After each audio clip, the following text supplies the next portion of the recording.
За хамгийн ихний мэдээлэл бол анх 1991 онд Цовоо хонгор хэмээх маш гоё дуу уран бүтээлээрээ өөрийгөө таниулж, за түүнээс хойш олон гайхалтай уран бүтээлүүдийг гаргаж дуу хөгжмийн ертөнцид Bluegrass урсгалыг таниулж байсан дуучин Батөргөл өөрийн анхны хос пенза гаргасан байна. Энэхүү пензны нээлт 4-р сарын 4-нд буюу яг маргааш Бям гарагийн 17 цагт Love Fontana-д нээлттэй хийхээр тавыг зарласан байна.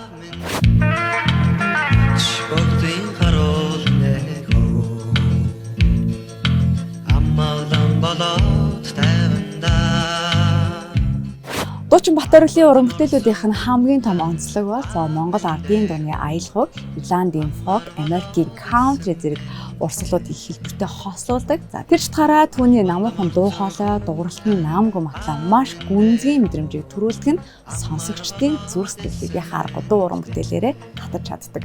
Тэгвэл энэхүү пензэн бол анх 1991 онд дуучин Батөргөл Цовоо хонгор дуугаа Монголын цагаан лаваа ихшиглүүлсэн. За түүний 35 жилийн энэ жил тохиож байгаа. За нэг баснда өөрийн урлагт анх хөл тавьсан, өөрийгөө олонд таниулсан тэр цаг үеийг хүндэтгэж аж богдын харуул 17 дуутай энэхүү цомгоо гаргасан байна. Та бүхэн сонирхол дуучин Батөргөлийн аж богдын харуул мөнхийн ус зэрэг дуу уран бүтээлийнх нь клипийг On The Production хийж гүйцэтгэсэн бөгөөд On The Production-ы бас анхны хийдсэн клипүүдээс гадна Монголын ууган клипүүдийн нэгт тооцогдсон юм билээ.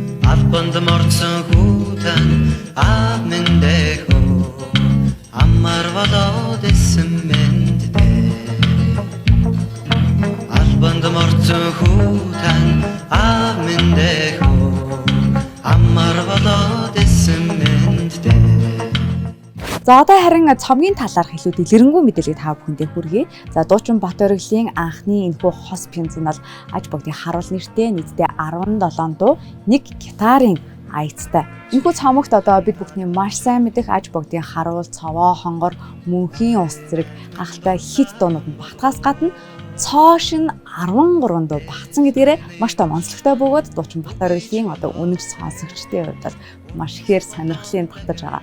Харин энэхүү пензны бүхий л дууны миксингийг бол Library Records хийж гүйцэтгэсэн байна. За та бүхэн сонирхолж хэлэхэд Library Records бол Монголын орчин цагийн дуу хөгжмийн ертөнцид бас аль хэдийн байр суурь авсан томоохон хөгжмийн студи байдаг. Энэхүү хөгжмийн студийн үүсгэн байгуулагч хөгжмийн продюсер бол дуучин Батөргөлийн төрсөн дүү Мөнх Оргил үйл ажиллагаагаа явуулдаг. Тэгэхээр төрсөн дүү нь ахыхаа анхны хос пензны бүхий л дууных нь миксингийг хийж гүйцэтгэсэн байна. Харин мастеринг нь бол Голландын Jimmy студи хэмээх маш алдартай хөгжмийн студи хийж гүйцэтгэсэн байна. Тэгвэл пензны их хувийг бол Герман улсад хийгээд пенз хэвлэлт үйлдвэрлэлийг бол Шанхай хотод хийж гүйцэтгэсэн байна лээ. За ер нь альва уран бүтээлийг хийхэд маш олон хүний хүч хөдөлмөр зүрх сэтгэл шингэсэн байдаг. Тэгээд энэхүү аж богдын харуул нэртэй хос пензийг бий болгоход 100 гаруй уран бүтээлчид оролцсон байна. За энэ дундаа Монголын шилдэг хөгжимчид, вокал дуучид, за зарим хөгжмийн зэнсүүдийг бүр Америк хөгжимчид хүртэл тоглосон байна лээ. Тэгээд энэ гоё олон хүний нүр их хөдөлмөр шингэсэн. За түүнээс гадна 1991 оноос одоо хүртэл бидний сонсох туфта олон гайхалтай дуу уран бүтээлүүд багтахаас гадна цоо шинхэн 13 дуу багтсан, нийтдээ 17 дуунаас бүрдсэн аж богдын харуул пензны нээлтэнд ихэн сонсогч та бүгдийг үзэгч та бүгдийгаа урьж байна. За энэхүү пензны нээлт маргааш Love Fontana-д 17 цагаас болно шүү. Тэгээд дуучин Батөргөлийн дуу хөгжмөнтөр гайхалтай ертөнцөөр хамтдаа аялахыг нэг оройг бас маш гоё гүн гүнзгий хөгжмийн мэдрэмж мэдлэгийг авахыг хүсэх юм бол пензны нээлтэн дээр заавал очоорой.